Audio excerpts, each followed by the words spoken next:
Anyway, theme number 5, jealousy and poor boundaries. So we see this in a lot of areas, but we'll first start it with Bojack and Diane. So kind of as we referenced earlier, I mean, we see Bojack kiss Diane. Bojack completely crossed her boundaries. And, she's a little awkward and, tries to separate herself from him. They eventually are closer friends. But I think Diane kind of realizes in the end that, in order for her relationships to work, she's got to keep Bojack away. Honestly, I mean, shit, she gets married, right, with Guy. You don't see Bojack in her life. Hardly. And, and I think she's better for it. And they admit to each other, yeah, for some reason, we kind of bring out the worst in each other. Not a great friendship, honestly. It's not a great friendship. Bojack and Diane clearly have a chemistry. They just do. I don't know if it's right romantically, but they definitely have this little spark. And I don't think that Mr. Peanutbutter is necessarily wrong for recognizing that, but Diane is definitely wrong for letting it get out of control, honestly. We see that multiple times where Bojack is with Diane in moments that Mr. Peanutbutter should have been there. Firstly, PB should have gone with Diane. I've said this in the last thing, but PB should have gone with Diane to Boston when her father died. The fact that Bojack's coming along is ridiculous. I'm like, dude, that's your girlfriend whose parent died. You're going with her. I don't give a damn. You're going with her right now. So the fact that he wasn't there, big, not good. Another bad lack of support, right? But you see it when Diane's alone on the truck. And Bojack comes and brings that letter. And it's super sweet. And, it's a good moment, right? But Mr. Peanutbutter calls and goes, she's like, hey, I'm with Bojack right now. I'll call you later. And and he goes, Bojack, what is he doing here? Or when they come back from the trip and he goes, is there anything I should be worried about? It's just jealousy. And he gets jealous again with not Upton Sinclair, but that guy, the Sinclair guy. Oh, I don't want you with the billionaire bachelor. Multiple times kind of shows his insecurity. As much as PB is Mr. Golden Retriever, he can be insecure about other men. And that's why we see with the whole Diane D thing, that whole fight, all about his insecurity, right? So, it's so funny, that one clip of do I like her? Yes, but do you have anything to worry about? No. He's like, okay, well, just don't pursue her romantically. So problematic. I think obviously Bojack is fully one at fault for crossing the boundaries with Diane, but I also think that Diane should have cut out Bojack earlier. I think she has power. She's a woman. She's an adult to who she spends time with. And I think that if Bojack is a threat to their relationship, it's not so there's 2 modes of thought, right? So there's threats to your relationship. I say that because Bojack clearly had feelings for Diane. Now, there are plenty of friends that are just friends that are labeled, oh, well, he's a what's the word? He's a threat to the relationship. Let's say Diane and Todd. If Mr. Peanutbutter had been jealous of Diane and Todd, that wouldn't make any sense. Yeah, sure, it's a single man who's a friend, but he's not a threat because Todd doesn't have feelings for Diane. Now, does Diane know that Bojack has feelings for her? One could claim that's true. So, anyway, I think that once Bojack tried to kiss her, she should have cut him off entirely. But she doesn't, and that's kind of an issue. I don't know if I could really trust my partner if a friend of theirs kissed them and then they still spent time with them. That would really be a trust-breaking thing that they did. Because at the end of the day, Diane deserves her boundaries to be respected. She deserves to have genuine friendships with friends that are going to respect her space and not try to make romantic moves on them. And Mr. Peanutbutter deserves to be able to trust that his partner, Diane, is going to do what she needs to do to ensure her safety. And if she doesn't, then that's kind of an issue. But Mr. Peanut Butter also needs to get over himself and, have some security that, like, oh, yeah, you're going to Cordovia and you're going to sleep with this guy. It's like, okay, let's have a little bit more faith here, so. But, you kind of see with Mr. Peanut Butter, actually, that he's got some relationship trauma because Jessica Biel left him for Justin Timberlake, right? Like, he's been cheated on. So you kind of see it like, oh, he's got some trauma from his marriages that he hasn't worked through. So, point is, I think they should have had more frank discussions about boundaries early, because you see Bojack really testing it. And honestly, I don't necessarily fault Mr. Peanut Butter for being jealous, because it appears that, like, Bojack and Diane have this chemistry that they don't. We all know from our perspective that they're not compatible, Mr. Peanut Butter and Diane, but it's just, I think that they should have had those boundaries way earlier. And they didn't, and that's an issue. All right, we'll see how long this one lasts. So, anyway, so we see it multiple times where, Bojack's there for Diane in intimate situations. It's like, this is not great. Especially after the kiss. That should have been kind of the final straw, right? We see lack of boundaries, kidding me? Like, Diane spends like a whole season at Bojack's house, beginning of the season, and completely avoiding Mr. Peanut Butter. So PB's kind of right. Like, they have bad boundaries. Diane has bad boundaries with Bojack, and that's an issue. But, PB also has to work on his jealousy and trust her and trust that she's not going to do anything to put the relationship in jeopardy. So, anyway, that's theme number 5. Final theme, bad conflict resolution and emotional communication. I already kind of talked about this to start, but I think that Diane is, she needs to work on her vulnerability. I think Mr. Peanut Butter does what he can to be a positive and accepting and supportive partner. He's, very supportive in her moments of need. Is very open, it appears, to having conversations. Sometimes he may not press enough, where she seems to be opening up, and then he kind of like, oh, Erica, or oh, this thing, and then runs away. It's like, okay, like, that's the thing about extrovert-introvert relations, is extroverts, you gotta be very careful and cognizant of really listening to introverts. Because the way I view introverts is like, these are people that want to communicate, they want to share themselves, but extroverts have kind of shut them down, and they make them feel not listened to, and that's an issue.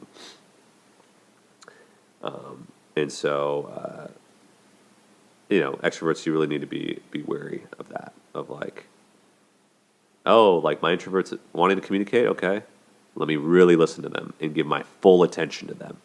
And I think Mr. Peanut Butter kind of struggles at that at times, whereas you don't really see that with Bojack and Diane. Bojack really does listen to her.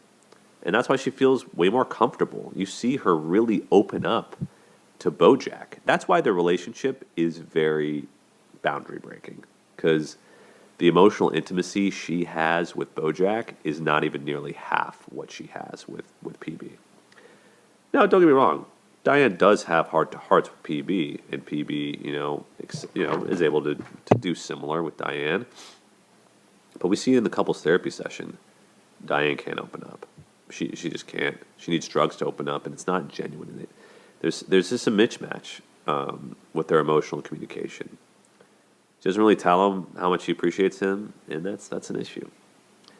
Kind of going back to earlier, the bad conflict resolution. And we see this as well. I kind of want to go back to the boundaries thing a little bit, but just the 5 fights. There's this whole thing about the 5 fights of Diane and PB. Diane and the Cuddly Whiskers incident. We got the Diane at the Labrador Peninsula incident, the governor fight with the mug, the fracking fight, and then the final fight that breaks them up, the I'm so tired of squinting fight, right? I guess going back to earlier format that we totally fucked up. This is the ugly. All these fights, right? And then I guess you could count the birthday fight. So technically it's 6 fights. The birthday fight, right? The Tony Curtis fight.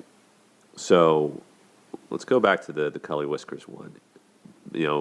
Diane fails to communicate. Hey, babe, fails to check in. There really is a lack of check-ins with them. I mean, then they try to do it, and it's weird. It's uncomfortable. There's the classic therapy speak that they try on the phone. I hear you, and I affirm you, and your affirmations are being affirmed. Do you affirm my affirmations? I affirm your. It's cringe. Like, you don't need to do that. You just need to check in. Like, hey, you good? How are you doing? I'm good. I'm feeling a little whatever. Okay, let's talk about it. That's how it should be. They don't do that. But you see, see Mr. Peanutbutter's insecurity come out in that fight where he says, "You need to tell me where you are. I was worried." Blah blah blah. On one hand, you hear this all the time. I need to know where you're at all times. Very anxious sort of thing. It's like, actually, you don't. You need to trust that I'm okay and that I will be back soon or whatever. If you don't know where I'm at for a little bit, that's just a natural part of life. And you don't need to know where I'm at all times. You need to trust me that I'm going to be okay. But Diane was, away for, it sounded like the whole night. And that is an issue. Like, she should have communicated, hey, babe, I'm with Bojack right now. We're going to Ojai. We're solving this caper. I'm safe. I love you. How are you? That should have happened. And it didn't. And that's an issue. But anyway, so that wasn't great. Then the Cordovia fight / Tony Curtis's death fight. Do I think Diane should have yelled and exploded the way she did and started throwing plates and stuff? No. However, this is realistic to how fights go sometimes in relationships. Like, people don't listen and then they blow up because it's happened so often. This isn't the first time. Like, Diane is not a hothead. She only explodes, as we've seen a couple times, when she's pushed to her limit. And Diane's a pretty understanding person. So Mr. Peanutbutter really messes up here because he doesn't listen to her, and she explodes, understandably. Now, could she have calmed down and said, hey, listen, I'm really upset right now. We need to talk about this later. And then gone about the party or said, hey, I need everyone to go out. I'm sorry. I'm not really feeling very good. Party's over. Appreciate you coming. She could have been cool, but she instead, explodes. Not ideal, but I think it's valid because Mr. Peanutbutter has made her feel invalidated for a lot of their relationship, and that's not fair to her. So,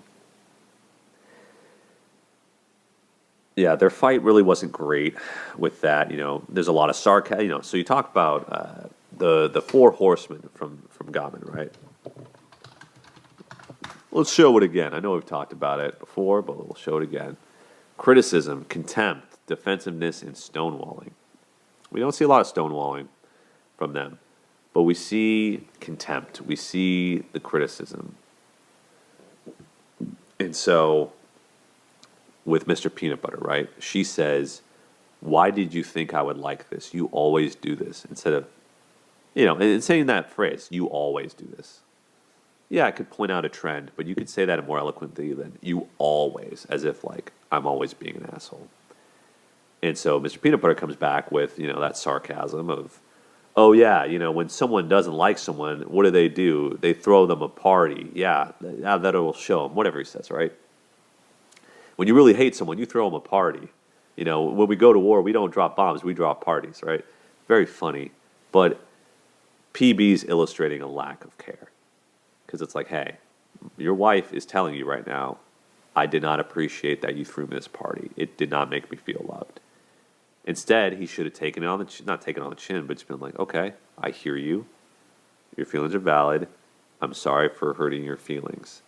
And then moved on.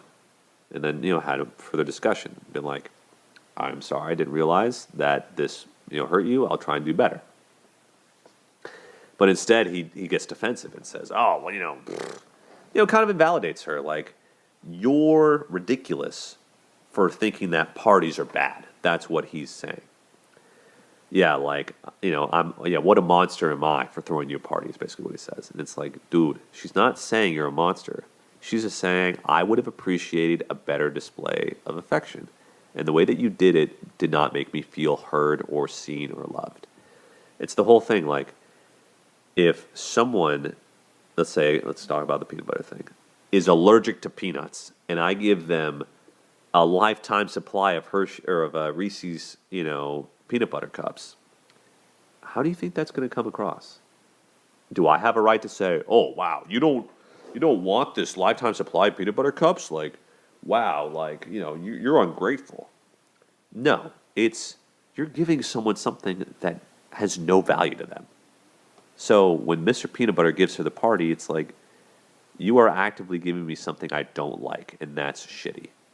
It's shitty. So don't do that, So, but the point is this: like, PB put in effort. That should be recognized. Diane should say, "Hey, listen, I know you had good intentions with this. I know that you love me. I appreciate the effort you put into this. However, I need, moving forward, you to recognize that I really don't like parties. It makes me feel uncomfortable. In order for me to feel seen and loved, I need you to refrain from doing this in the future." Bang! And then PB says, "You're right. I'm sorry. I didn't know that. Thank you for telling me that. I'll make sure to not do this in the future." And that's how you fucking do it. But they don't. They instead bicker back and forth, and basically leads to them not breaking up, but they go on this break. He leaves, and it doesn't feel like he's really listening. So anyway, that fight's not great. They could have fought better with that. Then with the Labrador Peninsula thing, the way he reacted, I already talked about this, but the way he reacted was really poor. She brings it up like, "Hey, I really think you should talk to your brother. It seems like this is important." He says, "I really think you should drop it." And so, that's him asking for, it seems that she's touched on a tough spot. I think what maybe she could have done that moment, been like, "Hey, okay, it sounds like this is a touchy subject. Maybe we can revisit this tomorrow. Is that okay with you?" That could have happened. But, she says, "Oh, well, yada, yada." And then he, bam, goes from 0 to 100, flies off the handle, explodes, right? Two things can be true at once, right? He can be upset that she didn't really respect his boundary because it seems like it's a touchy subject with the brother. He's allowed to be a little bit upset. He's allowed to have really strong feelings about a potentially scary situation. But the way he communicated them was violent and not great. And he apologizes for it in the moment, which, great for him. We talk about this, with family therapy, about people being, what's the word? Congruent. And so the reason he gets so pissed is because he's scared. That fear comes out as anger. And so if he was really being congruent, he could have been like, "Babe, I'm really scared right now. When you're asking me this, it makes me feel very scared. And I'm having a real hard time talking about it. So I need you to understand that." And there you go. And then he feels listened to and heard. Whereas, and then, she can understand better where he's at. Like, "Hey, I'm afraid. I'm really having a hard time talking about this, and I need you to respect that." And then she'd be like, "Okay, I totally get it. This is a scary time right now. I'm here for you. Whatever I can do for you, So that was not great. The governor mug thing. Obviously destroying a mug, that's not great. Diane should have been able to control herself. That she committed a little bit of an act of violence against him, destroying his stuff. That wasn't great. They also then get into physical altercation. That's intimate partner violence, right there. And so that's also not ideal. So that wasn't great. You would have hoped that they would have been able to have a calm discussion. This is a fight that had been building for weeks, and then they follow that fight up with sex. A terrible thing. And that's why they can only have sex, is by fighting. And people want to say, "Oh, that's passion right there." No, it's not passion. That is toxicity right there. They should have had this discussion before PB went on the campaign trail. Been like, "Listen, like, I can't do this. Like, I can't support you. I'm sorry. Like, we need to figure out a way to get through this," right? That should have happened before. Same thing with the fracking thing, right? The governor mug thing, that was they're different. They did have a fight when their house went under, and And he goes, "Is this one of our sexy fights?" And she goes, "No." Again, they should have been able to have a discussion. And she says, "I regret everything," which was also wild. They should have been able to have a conversation after, like, "Hey, like, I'm sorry." PB should have apologized and been like, "I'm sorry." And later he does, and he drops out of the race, which was good. But this should have happened way earlier. He should have been like, "Listen, Diane, I'm actually not comfortable with this fracking stuff. I'm just trying to be liked, and I'm having a hard time with it. Can you help me out?" He didn't involve her in the campaign decisions at all. And that's why she gets so upset. Again, we just see this systemic that PB doesn't think of her. And that's an issue. It's a real issue. The final fight where they break up, so heartbreaking, but I think you see it in couples a lot, where she says, "I want us to work, and when you squint, it works. But I'm so tired of squinting." I'm not going to lie, I think about this quote a lot. I think about it when I'm with people I'm dating, to be honest with you. It's hard. It's hard because you don't want to admit that, like, something's not working. And like and then there's that line. You got to straddle of, like, relationships take work, and there's got to be some give and take. Not everything's going to be perfect. And you're trying to find that line of, like, realizing maybe it's not perfect. With Diane and PB, I think we kind of saw for a while that, like, this wasn't a good relationship. They weren't compatible. I think that's what she was saying. So from the onset, you say the bell room. Same thing with the ball pit. Is like, well, one person might say, "Oh, well, PB, he did something super nice for her. Like, why is she getting upset?" And it's like, it's not because he didn't listen. It's because he did something without her consent, without her input. And that's just a common theme. He does things with good intentions, but doesn't ask for her input, and does it on his own accord, and that's the issue. So, I think that's just the issue. I think it's something that could have changed. He could have been a better listener, but I just don't think he listens. He just kind of does. That fight was bad. It makes you sad because I think they both realize that we're not made for each other. And I give Diane a shout for being able to say that and be able to divorce. So shout out to her. What I'll also say, final kind of point before we wrap it up is talk about bad conflict resolution and boundaries. Like, let's just talk about how they had to backslide after they broke up, or how there's a lack of boundaries when Diane breaks into his house when him and Pickles get together. That's not great. I mean, granted, it happens. People backslide, especially in a marriage. Like, you're not just going to get over those feelings like tomorrow. So, but Diane should have been a little bit better, and PB shouldn't have. They both should have done it. They should have been like, actually, if we hook up, this is going to hurt both of us. They should have done that, but instead they act a little toxic. I don't blame them. I've been there before, but they both got to get stronger as people, and that's why when they break up, they do better. They're better. So that's been the analysis of Mr. Peanut Butter and Diane.